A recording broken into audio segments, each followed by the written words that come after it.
Terrorists operate inside and under Shifa Hospital and other hospitals in Gaza with network of terror tunnels.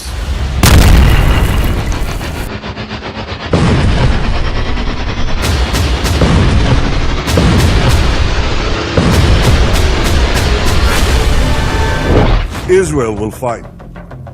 Since October 7th, Israel has been at war. Israel did not start this war. Israel did not want this war. But Israel will win this war. Israel will win this war.